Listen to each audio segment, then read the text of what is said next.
Selamat pagi, siang, atau malam teman-teman. Di sini saya akan merepresentasikan kelompok saya untuk menjelaskan tugas penerapan SQL Embedded dan Stored Procedure pada entire architecture. Kelompok saya ada Darren Emerson, Jessica Santana, Kuiyo Putri, saya sendiri Stephen Huang, dan Jessie Marcella.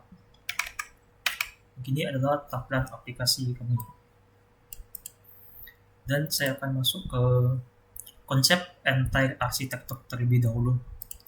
Entire itu artinya berlapis, yaitu kita memisahkan program menjadi beberapa bagian agar lebih mudah dirawat dan tidak bercampur.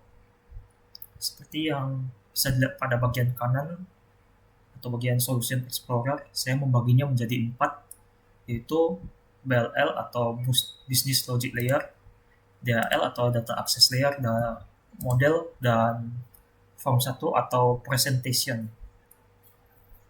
Dan pada model di sini berisi struktur data sama seperti tabel yang ada pada database.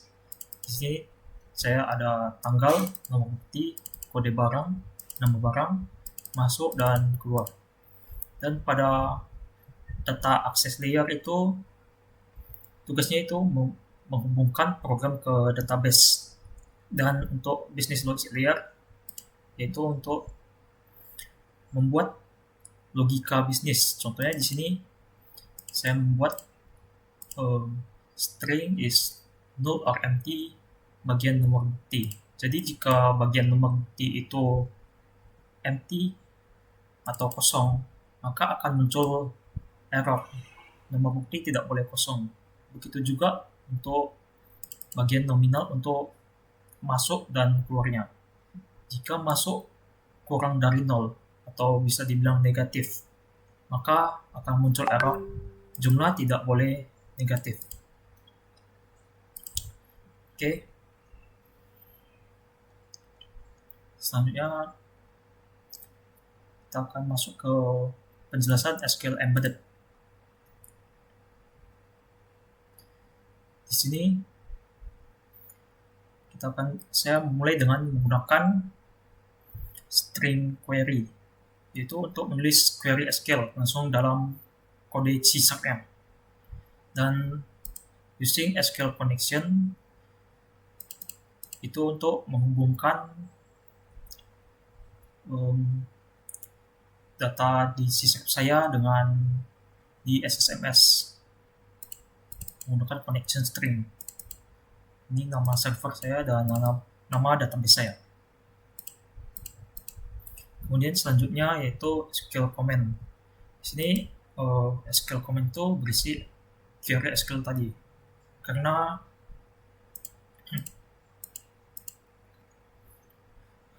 perintah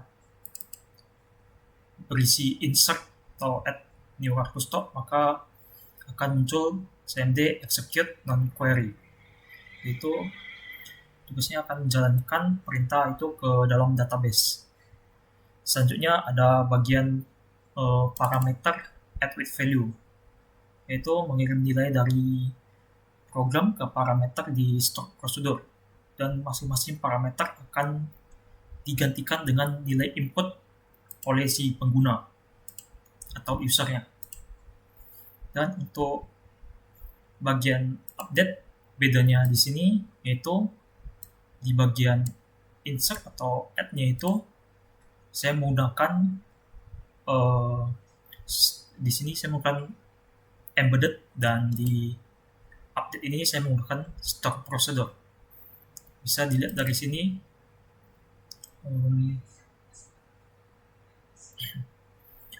Sini comment type stored procedure, yang mana akan memberitahukan bahwa perintah tersebut akan menjalankan stored procedure, bukan query SQL. Selanjutnya saya akan masuk ke form 1 atau presentation layer.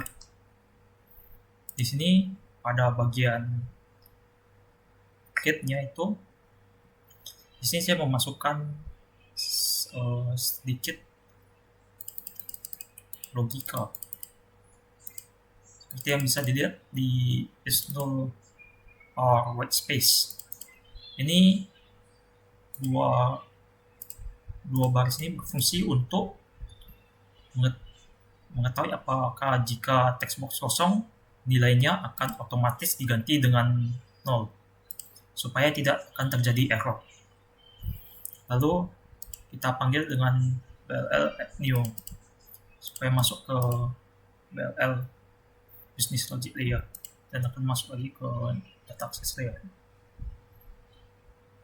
Dan jika berhasil, maka akan muncul message box yang akan munculkan teks data berhasil ditambahkan dan display data untuk menunjukkan data dari data grid view. Dan jika gagal, maka akan muncul error, notification error.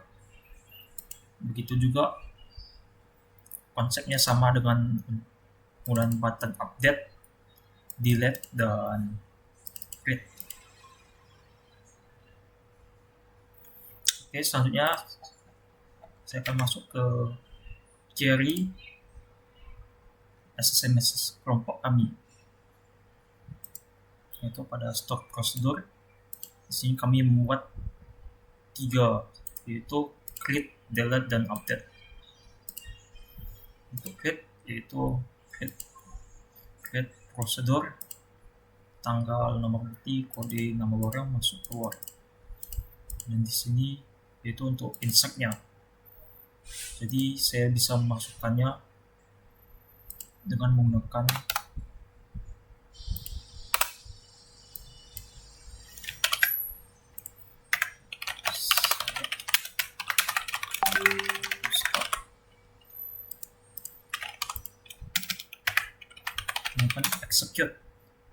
execute masukkan get kartu stok dan masukkan data-data yang mau saya masukin. Di bawah ini adalah data yang sudah saya masukin sebelumnya. Contohnya saya mau masukin bagian penghapus.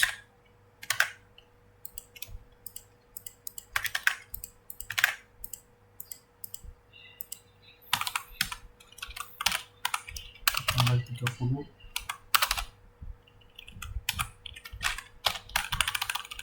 Dan nomor invoice-nya tidak boleh sama atau enggak nanti akan terjadi error. Jadi saya akan masukkan 09, kodenya P01, namanya penghapus, dan masuk 500.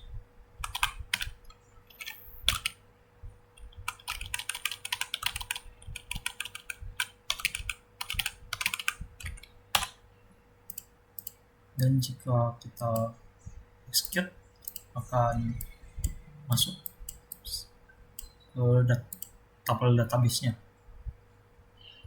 yaitu 09 bagian ini. Dan untuk bagian delete-nya, stock procedure, di sini saya membuat jika Anda hanya membutuhkan nomor buktinya saja untuk mendelete semua tabel, bagian row tabel tersebut. Contohnya di sini saya copy, execute. Di sini saya hanya membutuhkan nomor buktinya saja. Contohnya bagian yang saya input tadi 09. Jika saya execute, maka akan terhapus dari database tersebut. Begitu juga pada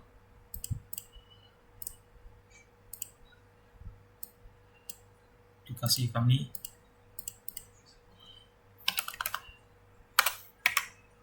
Nama barangnya pensil dengan kode barang P02, nomor bukti invoice 03 off. Ini saya akan menunjukkan apa yang terjadi jika nomor bukti kosong, maka akan error nomor bukti tidak boleh kosong, sama seperti logic yang saya masukin di PLL, business logic layer ini. Jadi kita harus masukkan nomor buktinya, create, berhasil ditambah, dan akan masuk ke data SMS-nya, masuk. Dan untuk logic yang kedua, jika barang tersebut negatif, misalnya bin 1000, maka error jumlah tidak boleh negatif. Jadi jika ingin negatif, taruh di bagian keluarnya. Maaf, invoice-nya invoice 06, karena invoice tidak boleh sama, saya membuat invoice menjadi primary key, jadi harus unik dan keluar 1000. Oke, begitu untuk penjelasan tugas kelompok kami. Jika ada yang salah, mohon maaf dan terima kasih.